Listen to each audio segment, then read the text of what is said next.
Well, let's talk about Matt Gaetz, nominated for Attorney General. This is all about Russiagate, isn't it? I mean, what are your thoughts on it's partially revenge for Russiagate. It's definitely revenge for Russiagate.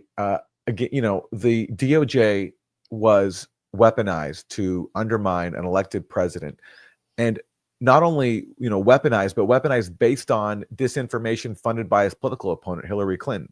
We know now the FBI relied on the Steele dossier as source material for its investigation into the concoction of Trump-Russia collusion. So after seeing all that, after seeing countless officials in the DOJ and the intelligence community, lie about Trump and his campaign, use their investigative powers to undermine Trump's presidency, he's taking revenge now by appointing someone like Matt Gaetz, who is a complete troll, who does have a questionable personal life. He's being accused of, sexual misconduct, of having sexual relations with a minor, and apparently has made some really crude comments to fellow lawmakers on the House floor. I mean, there's all these salacious allegations about him, and I don't know if it's true or not.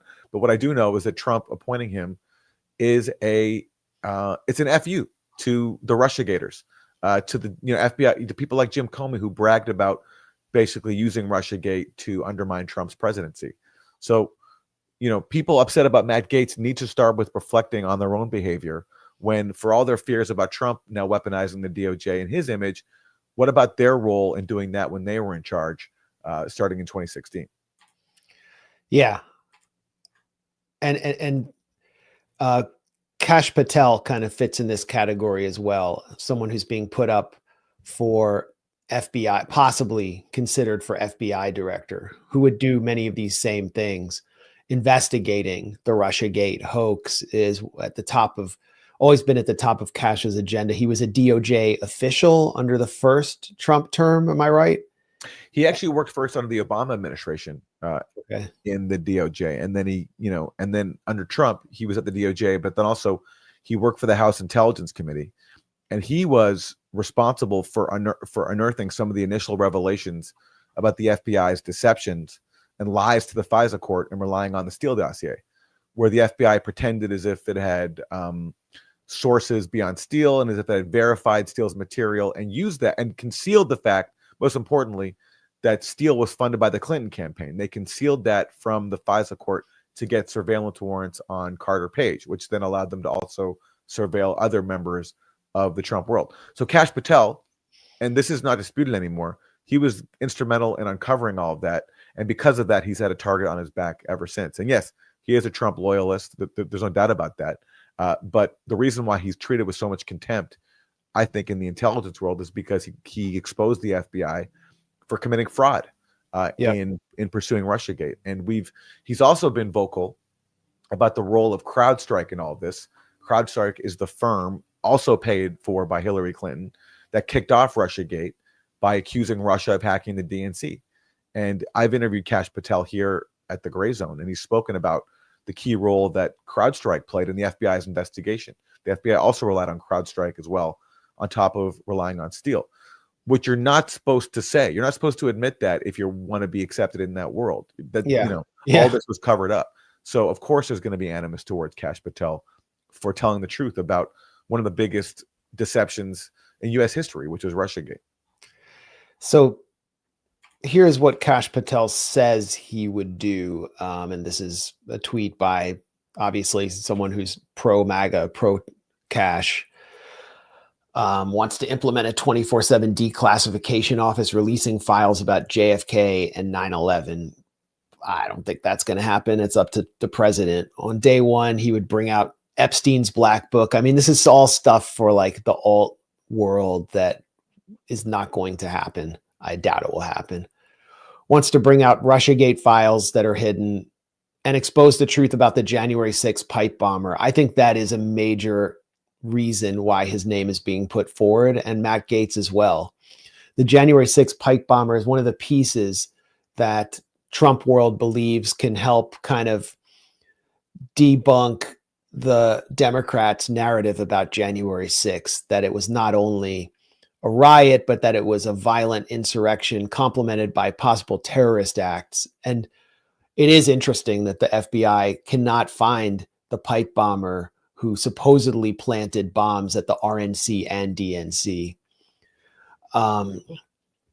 And, you know, he's going to face enormous bureaucratic opposition from within the FBI and the intelligence world, which, I mean, it just needs to happen.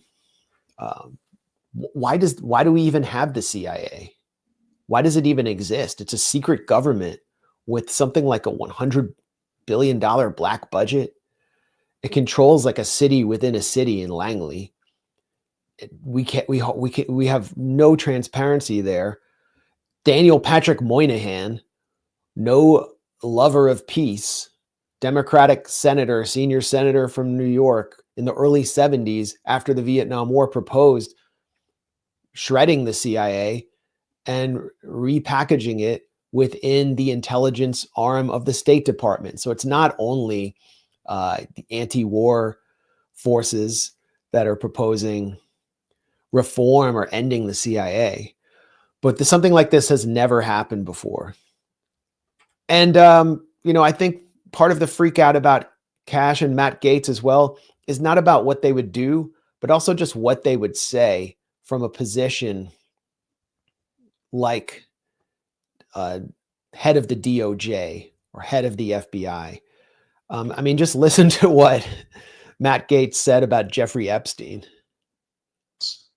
Really? I do. I'm not going to say which one, but I don't think it was domestic inspired to take out of him. I think that was a foreign operation, government sponsored. So foreign operation took out Epstein inside of our prison. Yes. So they must have been allowed to. Oh, I think it was in concert with people in our government. I mean, what foreign intelligence service could he be referring to there?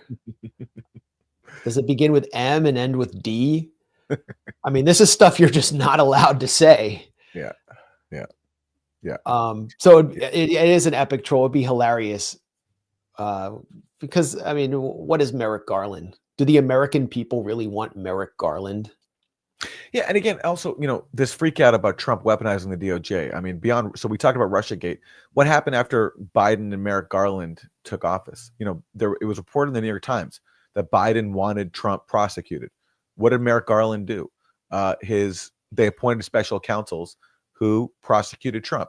Now, you could argue that a few of those cases were justified. The case in Georgia, which actually was at the state level, the classified documents case, but the case in New York over the campaign finance thing with Stormy Daniels, this was obviously political persecution.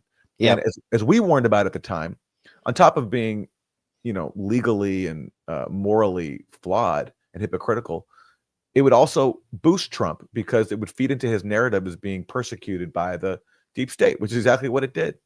I mean, look at Jack Smith now. Jack Smith was like, just as Robert Mueller was charted out as the savior figure, this white knight, Jack Smith now is packing up. He's packing his bags to leave with nothing to show for it. Yeah. So this is exactly their obsession with Trump and their insistence on, you know, using these legal measures to go after their political opponents, not only failed but also I think boosted Trump.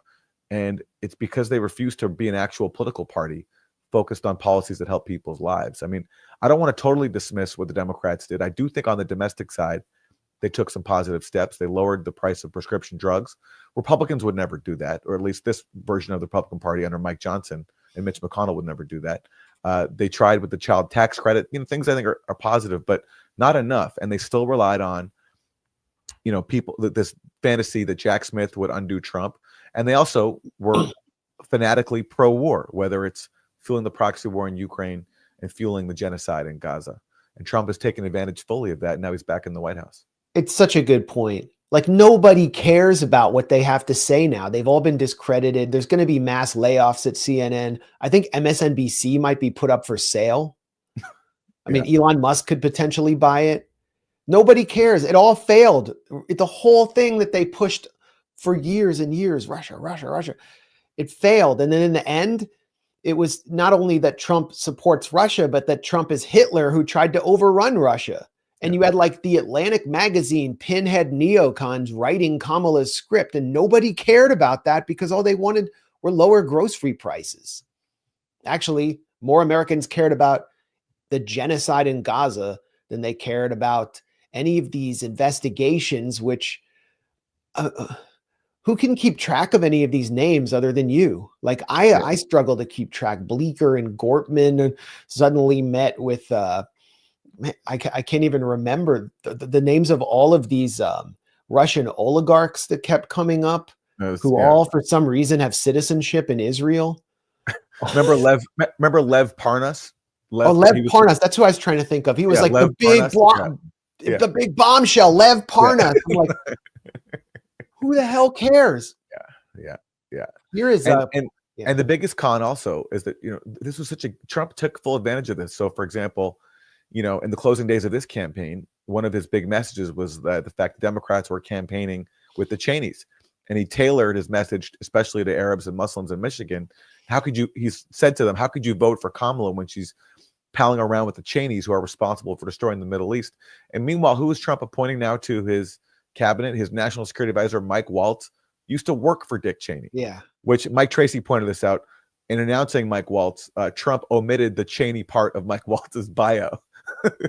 So it's like Trump took advantage, and he has his own con because he's not opposed actually to the Cheneys when it comes to substance, but he's taking advantage of that the Democrats clung way more tightly to the Cheneys than Trump ever did, and the Cheneys turned on Trump and embraced the Democrats, and Trump has now exploited that to be back in power.